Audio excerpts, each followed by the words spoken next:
In the mid-19th century, sailors across the oceans reported a strange creature. Ships claimed to have seen a huge sea monster moving faster than whales and smashing ships with terrible force. Newspapers described it as both marvelous and terrifying. Public debate grew so intense that a voyage was launched to capture or kill the beast. Professor Pierre Aronnax, a French marine scientist, was invited to join the voyage. His loyal servant Conseil and a Canadian harpooner named Ned Land also became part of the crew. They boarded a warship and set sail across the Pacific. For months, they searched without success. Some sailors doubted the monster's existence, while others became impatient. At last, one evening, a long, glowing shape appeared in the waves. The crew chased it desperately. Cannon fire and harpoons were launched. Suddenly, the monster turned and hit the ship with its steel-like body. Aronnax and his companions were thrown into the sea. Struggling to survive, they swam toward the mysterious creature.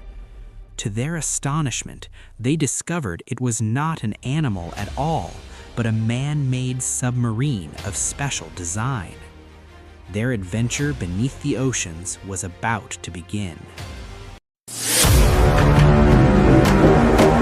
Aronnax, Conseil, and Ned Land are brought inside through a heavy iron door. They find themselves inside a strange submarine. There, they meet the commander, Captain Nemo, a mysterious man with strong will and deep knowledge. Captain Nemo explains that his ship, the Nautilus, was built entirely for life under the sea. It is powered by electricity and can travel long distances without coming to the surface. Nemo welcomes them politely, but makes one thing clear. Once they are aboard, they can never return to land. They must remain with him for the rest of their lives. Professor Aronnax is filled with scientific curiosity and accepts this fate because he wants to learn about the ocean and its secrets.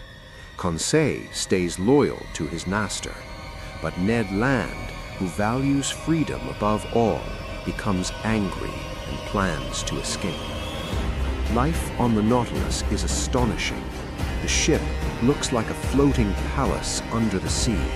It contains a library, a museum, and large windows to see the deep ocean. Captain Nemo shows them treasures collected from the sea, pearls, gold, and ancient artifacts. He tells them that he has cut himself off from land. The sea, he says, is his only homeland. The men begin to feel that they are half prisoners and half guests. They continue on a journey full of wonders and dangers beneath the sea.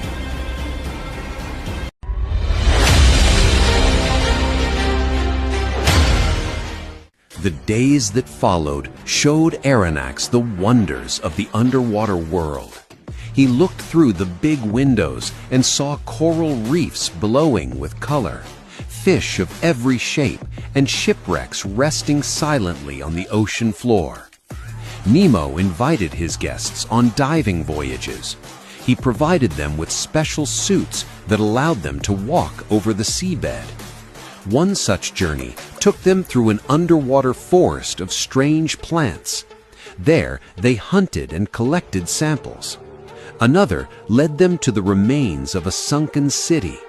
There, Nemo hinted at forgotten civilizations swallowed by the waves. Professor Aronnax recorded everything carefully, making use of the chance to study marine life in ways no scientist had ever done before. Conseil supported him, naming each creature accurately. But Ned Land grew impatient. To him, the beauty of the sea could not replace the freedom of land. Captain Nemo was both brilliant and mysterious. His mastery of science was clear, yet his silence about his past and motives filled them with curiosity and worry. The Nautilus kept moving, deeper and deeper into the blue mystery of the ocean, and far from any familiar shore.